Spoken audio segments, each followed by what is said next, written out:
My life my rules को follow करने वाली महिलाएं भी क्या अपनी कमाई पर अपना फैसला खुद ले पाती हैं, या इसके लिए भी पति, भाई या पिता पर निर्भर रहना पड़ता है?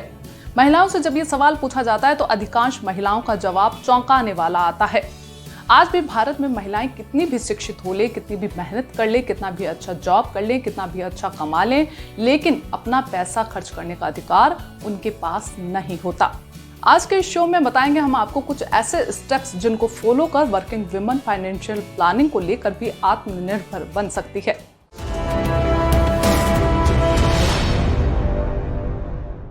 फर्स्ट स्टेप होगा जानकारी जुटाना। सबसे पहले जरूरी है कि महिलाएं अपनी वित्तीय स्थिति की बागडोर खुद संभालें। किसी से पूछताछ करने की बजाय ऑनलाइन जानकारी निवेश के लिए जुटाई जा सकती है।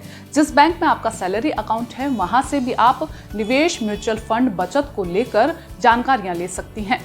देखा जाए तो महिलाएं स्वभाव से ही निवेश और फाइनेंशियल प्लानिंग को लेकर परफेक्ट होती हैं, इसीलिए बिना डरे निवेश करें। आपका दूसरा स्टेप होगा जीवन बीमा। जब भी निवेश करने के लिए जाएं, सबसे पहले अपना जीवन का बीमा जरूर करवाएं। यदि महिला पर पूरे परिवार की जिम्मेदारी है तो ये और भी जरूरी हो जाता है कि उसे जीवन बीमा की पर्याप्त कवरेज मिले। परिवार के सदस्यों की आर्थिक सुरक्षा के लिए ये भी जरूरी है कि महिला किसी बीमारी या दुर्घटना में अक्षम हो जाती है तो उसके पास जीवन बीमा योजना या विकलांगता योजना का कवरेज 10 गुना हो। इसे आप इस तरह से भी समझ सकते हैं कि यदि किसी महिला की सालाना आय 10 लाख रुपए है तो उसके पास विकलांगता कवरेज या जीवन बीमा योजना का कवरेज 1 करोड़ रुपए होना चाहिए। आपका तीसरा स्टेप होगा रिटायरमेंट प्लानिंग। भले ही आपने हाल ही में जॉब ज्वाइन किया हो, लेकिन रिटायरमेंट की प्लानिंग भी अभी से कर ले, ताकि आपकी सैलरी का एक बड़ा हिस्सा भविष्य निधि के रूप में आपके पास रहे। इस तरह आप जितना कमाती हैं उतना ही परिवार पर खर्च कर देने की आदत को भी कंट्रोल कर पाएंगी। यदि आप प्राइवेट जॉब में हैं या किसी क्रिएटिव फील्ड में से जुड़ी हैं तो रिटायरमेंट की प्लानिंग और भी जरूरी हो जाती है, क्योंकि ऐसे जॉब आपके 60 साल के होने का इंतजार नहीं करते। फोर्थ स्टेप होगा गोल्ड इन्वेस्टमेंट। आपका सालाना इन्वेस्टमेंट गोल्ड भी हो सकता है। इसका भी अपना एक नियम है। आपकी सालाना आय का कम से कम 20% आप गोल्ड में इन्वेस्ट जरूर करें। गोल्ड म्यूचुअल फंड या गोल्ड बॉन्ड को भी आप खरीद सकती हैं। इसके साथ ही गहनों के रूप में भी ये आपके पास हो सकता है। आपका फिफ्थ स्टेप होगा प्रॉपर्टी खरीदना। प्रॉपर्टी खरीदने की समझ महिलाओं में नहीं होती। ये इसलिए कहा जाता है क्योंकि आज भी एक मध्यम वर्ग की वर्किंग वुमन इसमें इन्वेस्टमेंट का जोखिम नहीं लेना चाहती, जबकि महिलाओं को भी प्रॉपर्टी खरीदने का जोखिम अब लेना चाहिए। इसके लिए आप लोन लेकर भी कोई घर या जमीन खरीद सकती हैं। आपका सिक्स्थ स्टेप होगा डॉक्यूमेंटेशन करना। चलिए मान लेते हैं कि आपने अपने लिए इतनी फाइनेंशियल प्लानिंग कर ली है।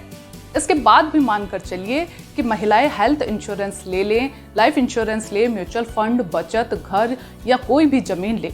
जब भी उनसे इसका पेपर मांगा जाएगा तो अधिकांश महिलाएं कहेंगी कि उनके पास ऐसा कोई डॉक्यूमेंट नहीं है, जबकि आपकी हर बचत का पेपर आपके पास होना चाहिए और कॉन्फिडेंशियल होना चाहिए, क्योंकि इसी पर आपका भविष्य निर्भर करता है।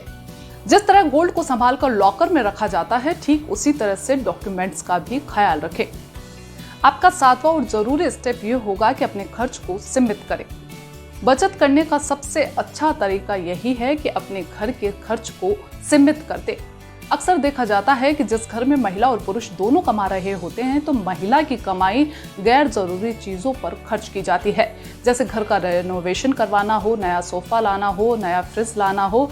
यानी हर महीने फिक्स रहता है कि इस महीने की सैलरी से क्या कुछ खरीदना है। यदि ऐसी आदत आपकी है तो तुरंत इसे जीवन से बाहर निकाल दें। बेहद जरूरी खर्च या जरूरतों को पूरा करने के बाद में जितनी आपकी सैलरी बचती है पूरा उसे बचत में डालें। यहाँ तक कि आपको शॉपिंग भी करनी है तो कुछ महीनों तक छोटी छोटी सी बचत करें और उसके बाद शॉपिंग करने के लिए जाएं। आपका अगला स्टेप होगा इमरजेंसी फंड तैयार करना। हर वर्किंग वुमन के लिए जरूरी है कि वे अपने लिए इमरजेंसी फंड तैयार रखें। इस फंड को इस तरह से मैनेज करें कि आपके बैंक अकाउंट में 6 महीने के घर खर्च के साथ आपका अपना पर्सनल खर्च जितना पैसा जमा हो, और ये पैसा आपकी पर्सनल चीजों की तरह आप तक ही सीमित रहे।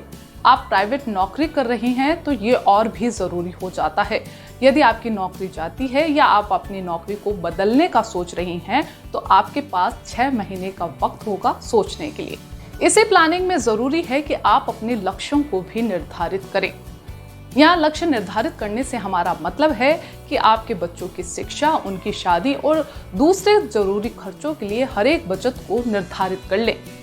इन सभी जरूरी खर्चों के बाद आपके पास जो बचत बचती है वो आपकी शुद्ध बचत होगी, जो आपके भविष्य की वित्तीय स्थिति को निर्धारित करेगी। आपकी फाइनेंशियल प्लानिंग का एक अहम स्टेप है वसीयत तैयार करवाना, जिसे महिलाएं अक्सर गैर जरूरी मानती हैं। आपका बैंक अकाउंट हो, फाइनेंशियल स्टेटस हो या फिर कोई भी लाइफ इंश्योरेंस, उसमें नॉमिनी जरूर होता है। इसके बावजूद आप एक ऐसी वसीयत तैयार करवाएं जिसमें उस नाम का जिक्र करें जिसे आप ये सारे लाभ देना चाहती हैं।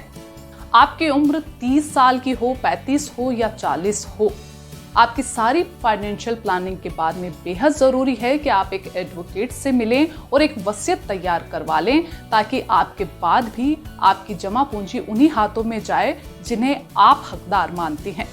आप कितना कमा रही हैं इसकी जानकारी तो आपको है, लेकिन आप भविष्य के लिए कुछ भी नहीं बचा पा रही हैं या कहां पर कितना खर्च हो रहा है इसका पता आपको नहीं है, तो ये आपके लिए एक अलार्मिंग साइन की तरह है। महिला हो या पुरुष, जो भी नौकरी करता है सब कुछ परिवार के लिए ही होता है, लेकिन उस परिवार में आप खुद भी आते हैं।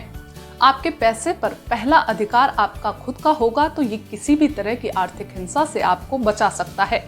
ये आपकी आत्मनिर्भरता की एक कड़ी है।